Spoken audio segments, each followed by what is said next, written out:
Assalamualaikum warahmatullahi wabarakatuh. Nabi Sulaiman dikenal sebagai raja yang sangat adil dan bijaksana. Nabi Sulaiman juga mempunyai kecerdasan yang sangat luar biasa. Untuk menggabungkan semua kekuatan yang Allah berikan kepadanya, dia mengambil kendali kerajaan dan menjadikannya kekuatan yang tak terkalahkan. Nabi Sulaiman berdoa kepada Tuhan yang Maha Kuasa.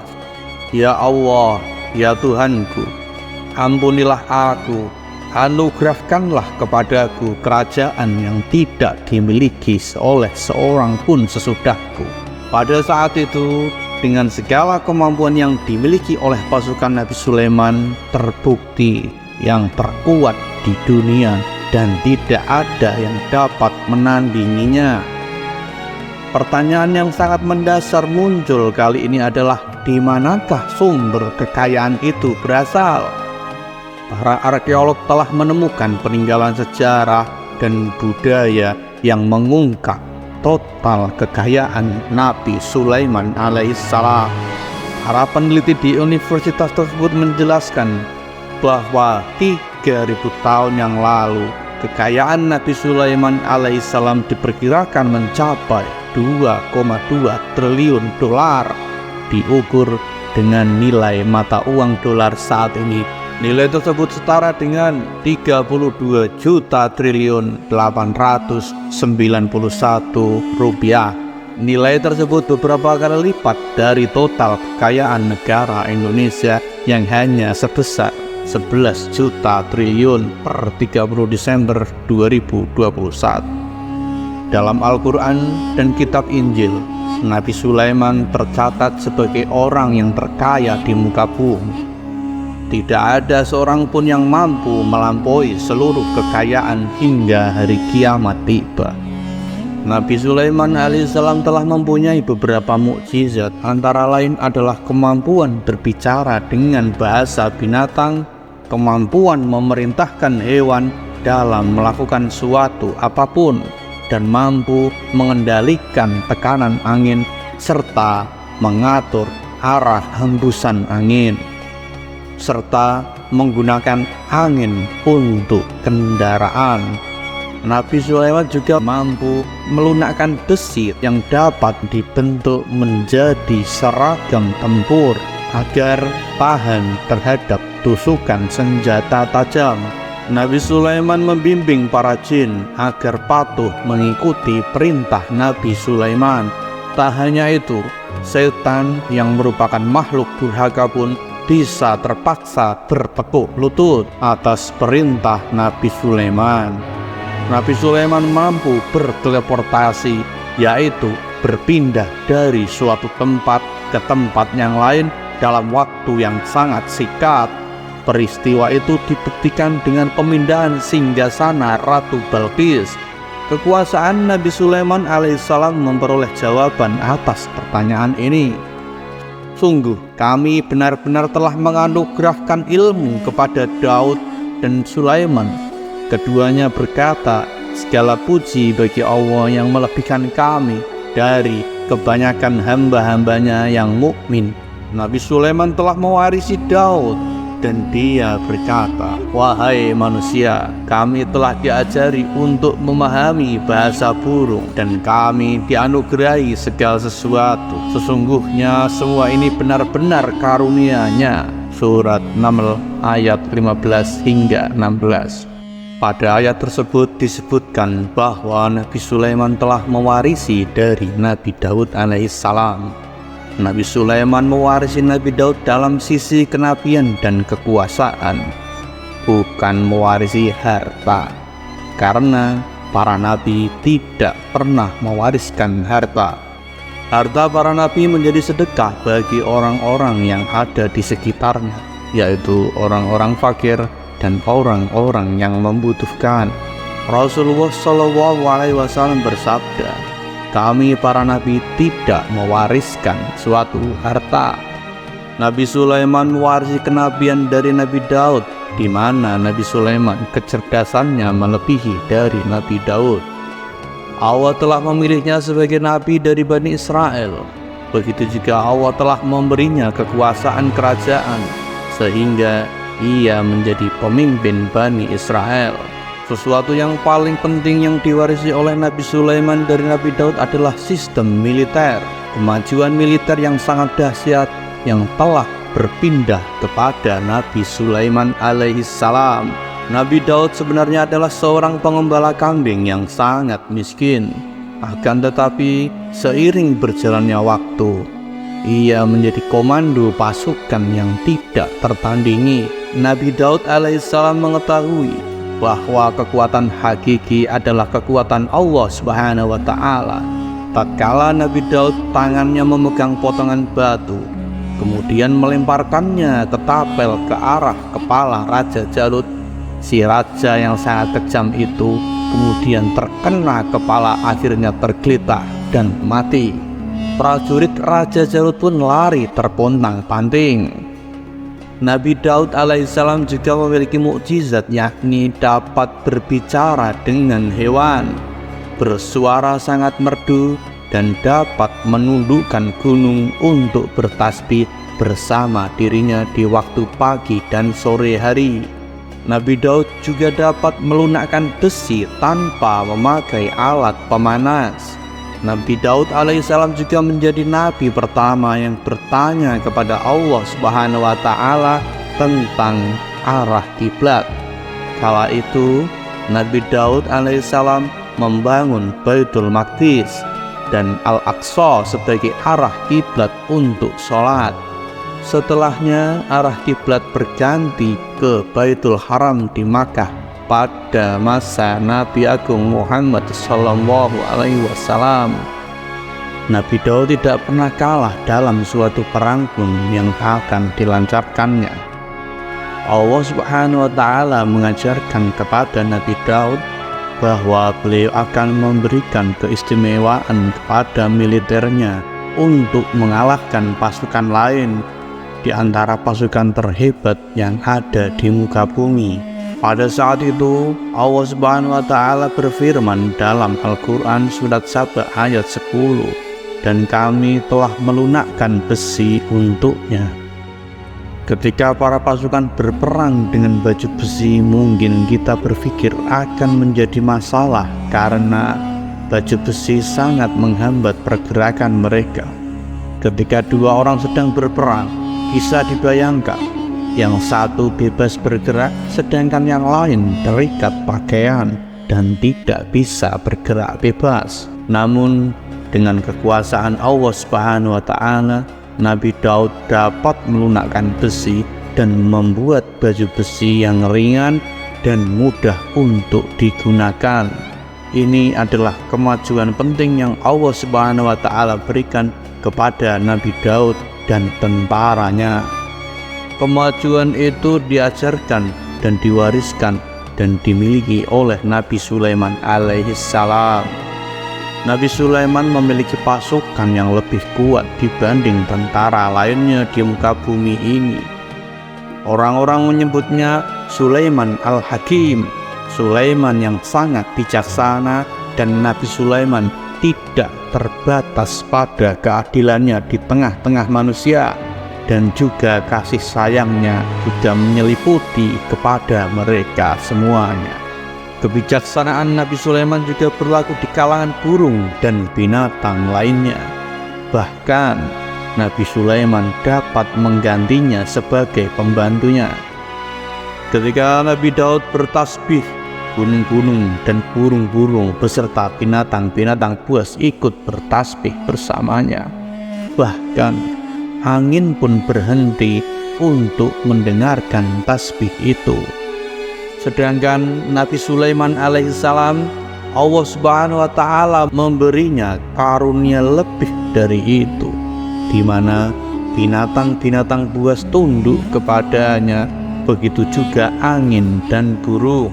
Nabi Sulaiman alaihissalam mampu mendengarkan bisikan semut yang berbicara di dalam gua. Bahkan ia mampu memerintahkan semut tersebut sehingga semut itu menjadi taat pada Nabi Sulaiman. Nabi Sulaiman alaihissalam memiliki kekuatan yang sangat dahsyat di bumi ini, dan belum pernah dipunyai oleh siapapun. Kekuatan tersebut berasal dari beberapa elemen yang sangat mengagumkan sehingga tidak dapat tertandingi oleh manusia lainnya. Kekuatan itu terdiri dari manusia, binatang, jin, dan lain sebagainya. Kita mengetahui bahwa jin adalah makhluk Allah dan manusia tidak mampu melihatnya atau menghadirkannya untuk meminta pertolongan. Akan tetapi Nabi Sulaiman telah diberikan sesuatu kemampuan untuk menundukkan jin dan memperkerjakan mereka sebagai tentara di tengah peperangan. Bahkan ia pun menjadikan mereka sebagai pekerja-pekerja kasar di kerajaannya. Burung dijadikan pasukan dan memerankan tugas penting, yaitu menjadi agen intelijen untuk mengetahui bahwa peranan informasi itu sangat penting. Peperangan adalah hal yang terpenting dalam informasi intelijen. Pasukan dapat mengetahui keadaan lawannya. Demikianlah peranan burung pada pasukan Nabi Sulaiman alaihissalam. Ia terbang di tengah-tengah musuh, kemudian ia kembali kepada Nabi Sulaiman untuk menceritakan kondisi di medan pertempuran saat itu. Di samping jin dan burung, Allah Subhanahu wa Ta'ala juga menundukkan angin untuk Nabi Sulaiman. Nabi Sulaiman dapat memerintahkan angin dan ia pun dapat menaiki angin tersebut bersama tentaranya. Di dalam surat Al-Quran, surat Sad ayat 30-40,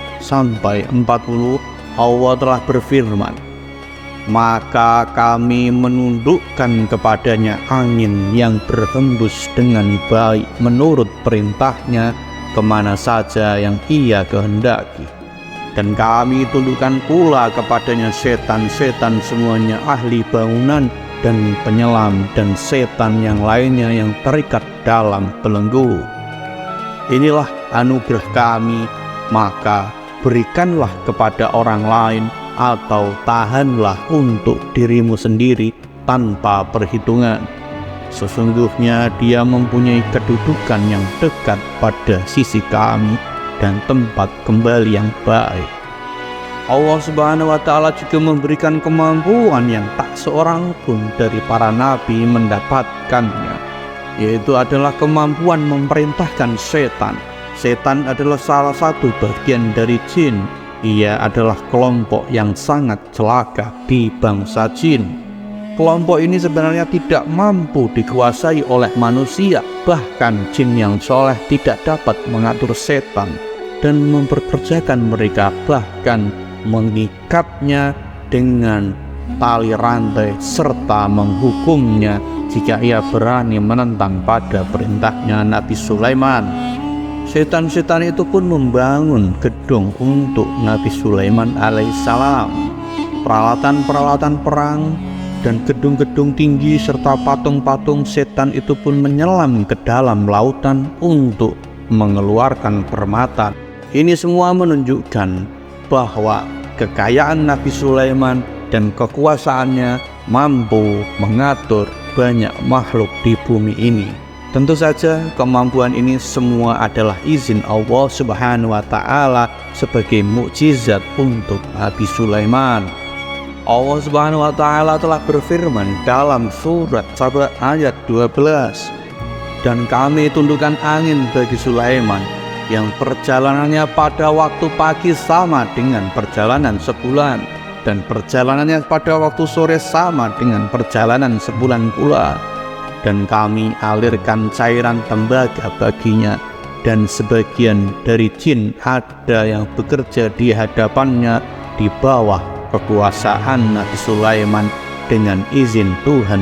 Dan siapa yang menyimpang di antara mereka dari perintah kami, kami rasakan kepadanya azab neraka yang apinya menyala-nyala. Dengan hal itu, Nabi Sulaiman memperoleh nikmat-nikmat yang khusus dari Allah Subhanahu wa Ta'ala. Namun beliau tetap menunjukkan dirinya sebagai manusia hamba yang paling banyak berzikir. Dan Nabi Sulaiman tercatat sebagai manusia yang paling banyak bersyukur di zamannya. Sebagaimana Allah Subhanahu wa Ta'ala telah memberikan nikmat kepada ayahnya Nabi Daud alaihissalam. Pada saat peperangan beliau mencampur tembaga dengan besi, kemudian membuat dirinya perunggu, dan mereka menggunakan senjata-senjata perunggu dalam peperangan seperti pedang, baju besi, dan juga pisau, serta senjata-senjata ini adalah senjata yang terkuat di saat itu. Pada masa damai, tembaga-tembaga itu digunakan untuk membuat benda-benda seperti bangunan dan perhiasan. Nabi Sulaiman alaihissalam menerima nikmat yang sangat luar biasa dan dianugerahi keistimewaan. Akan tetapi Allah Subhanahu wa Ta'ala telah memberinya cobaan yang mengerikan.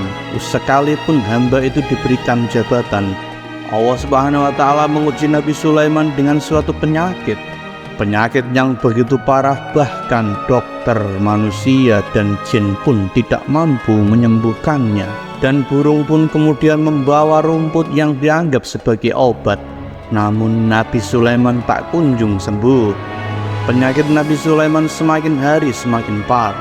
Ketika Nabi Sulaiman duduk di kursi, penyakit yang dideritanya begitu parah sehingga dia merasa seperti tubuh tanpa jiwa, dan penyakit yang diderita Nabi Sulaiman alaihissalam ini berlangsung sangat lama. Nabi Sulaiman tidak henti-hentinya berzikir kepada Allah Subhanahu wa Ta'ala dan memohon kesembuhan. Dan Allah pun mengungkapkan rasa cintanya kepada Nabi Sulaiman alaihissalam dan disembuhkan seusai ia lama berzikir dan berdoa. Ini Nabi Sulaiman mengetahui bahwa segala kemasyhurannya dan segala kesaktiannya, segala kehebatan, dan tidak mampu lagi menghilangkan penyakit yang dideritanya, kecuali Allah Subhanahu wa Ta'ala telah menghendakinya. Nabi Sulaiman membangun tempat ibadah, orang di dalamnya bisa beribadah dengan Allah Subhanahu wa Ta'ala. Bangunan itu menunjukkan keunggulan seni arsitektur dan seni pahat serta ukiran yang berbeda dari karya lainnya. Ada puluhan ribu orang yang membangun bangunan itu, dan tentunya puluhan ribu diantaranya memiliki pekerjaan masing-masing. Ada pula yang bekerja di tambang pencairan, ada yang mengukir, ada yang memahat, dan ada juga yang memotong batu, dan ada yang memotong kayu serta membawa rumput dari Lebanon. Ada juga yang membawa emas lalu dibuat menjadi papan yang sangat mengkilap untuk menutupi bangunan tembok yang ada di kisaran istana. Bahkan golongan jin pun membantu bangunan rumah tersebut dengan perintah dan bimbingan dari Nabi Sulaiman alaihissalam. Mereka membuat patung-patung besar dan bejana-bejana besar untuk tempat makan para prajurit dan para pekerja. Bejana-bejana berat dan besar yang terbentuk seperti gunung, dan mereka juga membangun lubang-lubang minum seperti kolam Nabi Sulaiman. Nabi Sulaiman mengawasi setiap pekerjaan serta sangat peduli terhadap rakyatnya. Dia juga mengawasi pasukan hewan dan tahu persis kemana dia pergi dan mengapa ada hewan yang hilang atau tidak ada. Nabi Sulaiman alaihissalam tidak hanya memperoleh semua ilmu tersebut dan mengetahui permasalahannya, ia juga menunjukkan kasih sayang terhadap semut, di mana beliau tidak suka untuk menginjaknya. Nabi Sulaiman juga selalu menundukkan kepalanya ke bumi sebagai bentuk rasa rendah diri dan bersyukur kepada Allah Subhanahu wa Ta'ala. Pada suatu hari, Nabi Sulaiman alaihissalam berjualan di depan tentaranya, dan tiba-tiba ia mendengar suara semut yang berkata kepada temannya dari kalangan semut. Hal itu dijelaskan di dalam Al-Quran surat An-Naml ayat 18 hingga 19, yang artinya, Hingga apabila mereka sampai di lembah semut, berkatalah seekor semut, "Hai semut-semut, masuklah ke dalam sarang-sarangmu, agar kamu tidak diinjak oleh Sulaiman dan tentaranya," sedangkan mereka tidak menyadari. Nabi Sulaiman alaihissalam pun tersenyum mendengar itu. Kemudian dia berdoa, "Ya Allah, ya Tuhanku, berikanlah aku ilham untuk tetap mensyukuri nikmat-Mu yang telah Engkau anugerahkan kepadaku dan kepada kedua orang tuaku, untuk mengerjakan amal soleh yang diridhoi dan masukkan aku ke dalam rahmat-Mu, ke dalam golongan hamba-hamba yang soleh." Meskipun Nabi Sulaiman mendapatkan kekuasaan dan memiliki tentara yang besar, namun beliau menunjukkan kasih sayangnya terhadap semut. Oleh karena itu, tak mungkin baginya untuk menginjak golongan semut. Nabi Sulaiman alaihissalam bersyukur kepada Allah Subhanahu wa Ta'ala yang telah melimpahkan syukur kepadanya. Istananya terbuat dari kayu gaharu yang memiliki bau harum. Istananya terbuat dari emas dan dari kristal. Beliau juga memiliki kursi yang sangat besar yang terbuat dari emas dan permata. Istana Nabi Sulaiman juga merupakan istana yang paling terbesar di dunia. Nabi Sulaiman menggunakan pakaian dari emas dan permata. Meskipun demikian, Nabi Sulaiman tetap menunjukkan sebagai hamba yang berserah diri kepada Allah Subhanahu wa Ta'ala. Nabi Sulaiman merendahkan dirinya di hadapan Allah, dan ia selalu sujud kepada Allah sebagaimana ayahnya yang selalu bertasbih kepada Allah Subhanahu wa Ta'ala. Nabi Sulaiman selalu melantunkan lagu-lagu cinta ilahi dan hanya memuji kepada Allah Subhanahu wa Ta'ala. Suatu kisah, Nabi Sulaiman mengeluarkan perintah kepada pasukannya untuk bersiap-siap. Akan tetapi Nabi Sulaiman selalu memeriksa pasukannya terlebih dahulu. Satu demi satu pasukannya diteliti dari berbagai kelompok. Adapun dari kelompok manusia dan ada juga dari kelompok binatang beserta kelompok jin.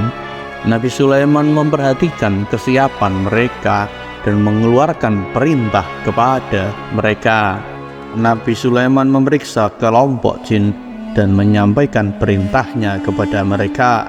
Beliau memenjarakan jin yang tampak bermalas-malasan saat bekerja. Kemudian beliau memeriksa binatang dan berkata kepada mereka, apakah mereka sudah makan dengan baik? Apakah mereka tidur dengan nyenyak? Apakah ada yang mengadu pada mereka, misalkan karena penyediaan suatu makanan ataupun minuman yang tidak layak untuk mereka makan? Jika Nabi Sulaiman merasa puas, maka Nabi Sulaiman pun memasuki tenda tempat berkumpulnya para burung. Pada suatu hari, Nabi Sulaiman mengadakan apel besar bagi seluruh bala tentaranya. Semuanya sudah menghadiri dalam acara apel tersebut kecuali burung hudhud. "Mengapa burung hudhud terlambat datang?"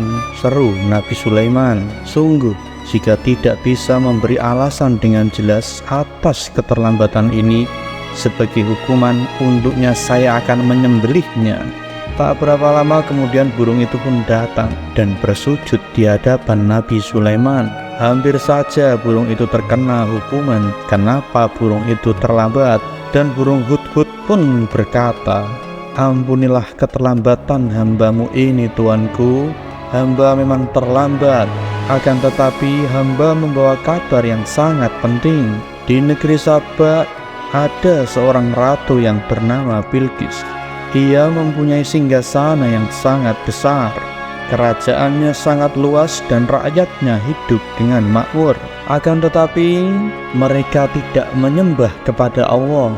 Mereka disesatkan sehingga mereka menyembah matahari.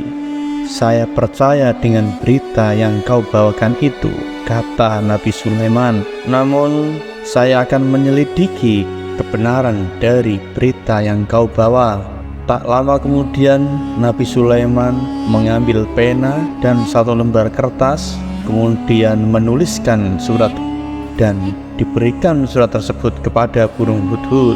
bawalah suratku itu untuk Ratu Bilqis. Kalau sudah diterima, sembunyilah di celah-celah jendela dan dengarkanlah apa yang dilakukan oleh Ratu Bilqis. Kemudian burung hudhud pun terbang ke negeri Saba. Ia menyerahkan surat dari Nabi Sulaiman alaihissalam kepada Ratu Bilqis, kemudian bersembunyi di balik celah jendela.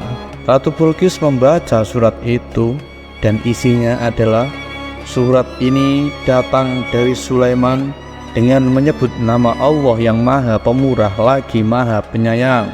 Janganlah kau berlaku sombong terhadapku dan datanglah kepadaku sebagai orang yang berserah diri. Setelah membaca surat itu, Ratu Bilqis memanggil abdi dan penasihatnya untuk bermusyawarah. Ratu Bilqis tidak ingin menjadi peperangan yang hanya merusak keindahan istana dan merugikan rakyat. Oleh karena itu, dalam musyawarah, Ratu Bilqis pun mengirimkan hadiah kepada Nabi Sulaiman melalui utusannya. Berangkatlah utusan Ratu Bilqis menuju ke istana Nabi Sulaiman serta membawa berbagai hadiah yang sangat mahal. Ketika mereka sampai di istana Sulaiman, mereka tercengang. Kerajaan Saba tidak ada apa-apanya bila dibandingkan dengan kemegahan kerajaan Sulaiman. Ketika para utusan itu hendak menyerahkan hadiah, Nabi Sulaiman pun menolak karena ia sudah mempunyai harta benda yang sangat jauh lebih baik daripada yang diberikan Ratu Bilqis. Nabi Sulaiman hanya meminta kedatangan Ratu Bilqis agar ratu itu memeluk agama Islam dan meninggalkan penyembahannya terhadap matahari. Jika Ratu Bilqis menurut, maka kerajaan Saba akan selamat. Namun sebaliknya, jika Ratu Bilqis membangkang, maka Nabi Sulaiman akan mengerahkan bala tentaranya yang tidak mungkin akan dilawan oleh Ratu Bilqis. Para utusan itu segera kembali ke negeri Saba dan mereka melaporkan segala apa yang dilihatnya tentang Sulaiman dan kerajaannya yang jauh lebih besar dan megah serta kuat daripada negeri Saba.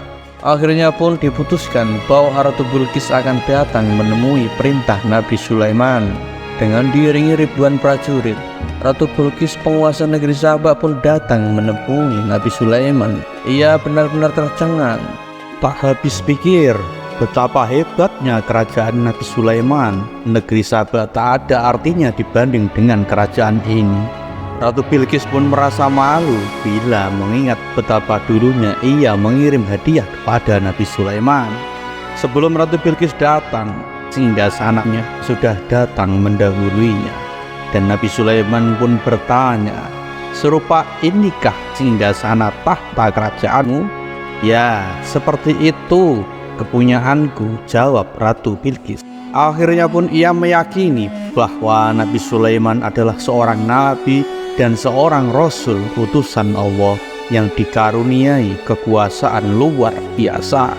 Dengan kekuasaan dan keistimewaan, Nabi Sulaiman pun mampu memindahkan tahta kerajaannya dalam waktu tempo yang sangat singkat. Dalam pemindahan kerajaan tersebut, Nabi Sulaiman telah dibantu oleh pengawal dan anak buahnya yang bernama Asif bin Barqiyah, yaitu seorang yang memiliki ilmu dan hikmah. Asif bin Barqiyah manusia biasa yang mempunyai kemampuan yang lebih ketimbang kemampuan jin ifrit yang menjanjikan. Kerajaan itu berpindah sebelum Nabi Sulaiman berdiri dari tempat duduknya. Dan Ratu Bilqis pun berkata, "Sesungguhnya saya telah mengetahui kekuasaan Allah dan kebenaran kenabianmu sebelum ini, yaitu tatkala datang burung hudhud membawa surat darimu. Sejak itu kami sangat beriman. Yang menghalangi dari keimanan kami adalah karena kami hidup di tengah-tengah kaum yang sudah mendalami kekufurannya. Itulah yang membuat kami menyembunyikan keimanan kami hingga saat ini datang menghadap kepadamu." Nabi Sulaiman pun tersenyum dan mempersilahkan Ratu Bilqis untuk memasuki istananya. Lantai istana itu terbuat dari kaca yang sangat tipis dan halus, yang di bawahnya dialiri air beserta ikan yang sangat cantik. Ratu Bilqis pun mengira dia akan diajak masuk ke aliran sungai. Oleh karena itu, Ratu Bilqis pun menyingkapkan kainnya sehingga tampaklah betis kakinya. Nabi Sulaiman segera memberitahu bahwa lantai tersebut terbuat dari kaca yang sangat putih dan sangat halus. Ratu Bilqis pun tersipu malu serta ia bersujud dan menyatakan keimanannya kepada Allah Subhanahu wa Ta'ala.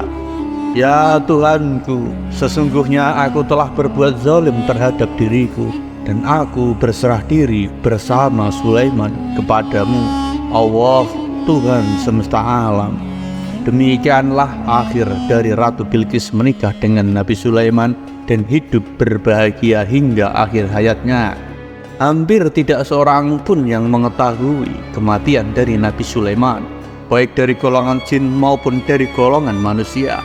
Kematian Nabi Sulaiman baru diketahui setelah tongkatnya yang dimakan oleh rayap dan kemudian Nabi Sulaiman jatuh ke lantai. Walaupun kaya raya dan berkuasa, Nabi Sulaiman pun tetap tunduk dan patuh kepada perintah Allah serta menjalankan sholat serta berzikir. Begitulah kisah dari Nabi Sulaiman alaihissalam.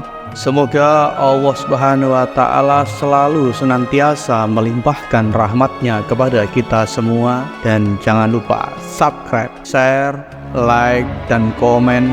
Wassalamualaikum warahmatullahi wabarakatuh.